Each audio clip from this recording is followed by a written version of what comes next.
বিমান বিধ্বস্তের ঘটনায় মাইলস্টোন কলেজের শিক্ষক মাহারিন চৌধুরী নিজে দগ্ধ হয়েও বাঁচিয়েছেন প্রিয় ২০ শিক্ষার্থীকে। পরে হাসপাতালে মৃত্যু হয় তার। মঙ্গলবার বিকেলে জানাজা শেষে নীলফামারীর জলঢাকায় গ্রামের বাড়ির কবরস্থানে চিরনিদ্রায় শায়িত হন শিক্ষক মাহারিন। আরেক শিক্ষিকা মাসুকা বেগম নিপু আশ্রে পড়া বিমান তারও প্রাণ কেড়ে নেয়। মঙ্গলবার ব্রাহ্মণবাড়িয়ায় তার গ্রামের বাড়িতে নামে শোকের ছায়া। জানাজা শেষে পারিবারিক কবরস্থানে তাকে দাফন করা হয়।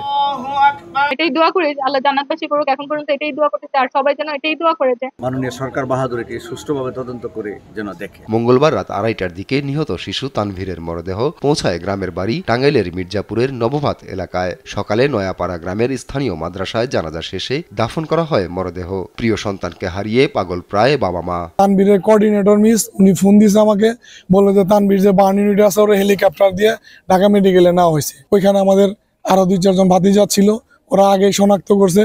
আমি ওখানে যে তানভীরকে পাইনি, তার আগে তানভীর আমাদের ছেড়ে চলে গেছে। ডালপালা মেলার আগেই নিভে গেল শিক্ষক বাবার স্বপ্ন।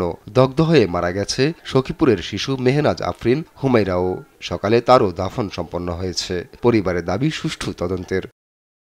বাবার কাঁধে সন্তানের মরদেহ। পৃথিবীর সবচেয়ে ভারী মুহূর্তের মুখোমুখি হন বরিশালের মোস্তফা কামাল। মঙ্গলবার শিশু সামিউলের জানাজা শেষে দাফন করা হয় পারিবারিক কবরস্থানে। তার মৃত্যুতে পুরো এলাকায় নামে শোক। প্রতিদিনের মতো মাইলস্টোন স্কুলে সন্তানকে আনতে যান মা রজনী ইসলাম। বিমান বিধ্বস্ত হয়েছে দেখে সন্তান ঝুমঝুমকে খুঁজতে চলে যান ক্লাসরুমে। শিশুটি বেঁচে ফিরলেও আর ফেরেননি মা। মঙ্গলবার সকালে কুষ্টিয়ার দৌলতপুরে স্বামীর বাড়ির কবরস্থানে চিরনিদ্রায় শায়িত হন রজনী। আমার তো ওয়াইফ ওখানে থাকতো না আর কি, ওই গাড়িতে যাইতো, গাড়ি নিয়ে আবার বাসায় চলে আসতো, ছুটির সময় আবার যাইতো। তো তদ্রূপ গতকালও এটাই করছে। একটার সময় ছুটি, তো হয়তো 5-10 মিনিট আগে যায় আর কি। আমার বাসা আর মাইলস্টোন খুবই কাছাকাছি, 10 মিনিটের রাস্তা গাড়িতে। যাওয়ার পরে গাড়ি থেকে নামার 5 মিনিট পরে দুর্ঘটনাটা ঘটে। এরপরে সবাই তো খোঁজাখুঁজি করছে, আমার অফিস স্টাফ, অফিসের লোকজন এই হাসপাতাল ওই হাসপাতাল করে বেড়াইতেছে। পরে আমার এই যে লতির নানা ছেলে বুলবুল আর কি, ও ফোন দিল যে মামা পাওয়া গেছে, তা আপনি সিএমএসে আসেন। তা আমি জিজ্ঞেস করলাম যে কী অবস্থায়, তা বলে যে আসেন, ভালো আছে।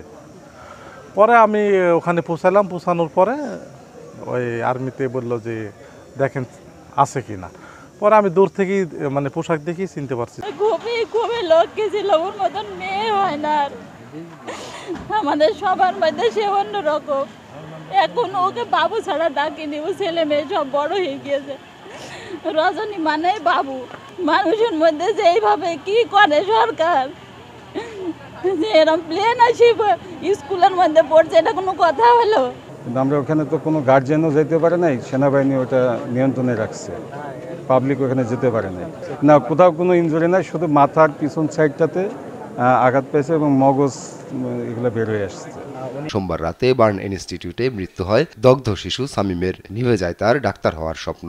মঙ্গলবার সকালে শরীয়তপুরের ভেদরগঞ্জ উপজেলার ডিএমখালী মাঝিকান্দিতে তার বাবার কবরের পাশে শামীমকে সমাহিত করা হয়। আপনারা সবাই দোয়া করবেন আমার ভাইয়ের জন্য, আল্লাহ পাক যেন আমার ভাইকে জান্নাতুল ফেরদাউস দান করেন। আজকে হয়তো বাইঙ্গা নেই, কিন্তু বাইঙ্গা বাবার পাশে বাইঙ্গাকে দাপন করা হলো কিছুক্ষণ আগে। গাজীপুরের চাকরিজীবী বাবা শাহ আলমেরও কোল খালি করেছে মাইলস্টোন ট্র্যাজেডি। মারা যায় তাদের ৩য় শ্রেণী পড়ুয়া আদরের সন্তান সায়মা। মঙ্গলবার তাকেও চিরনিদ্রায় শায়িত করা হয়। আপন অপু, নিউজ ডেস্ক, দেশ টিভি।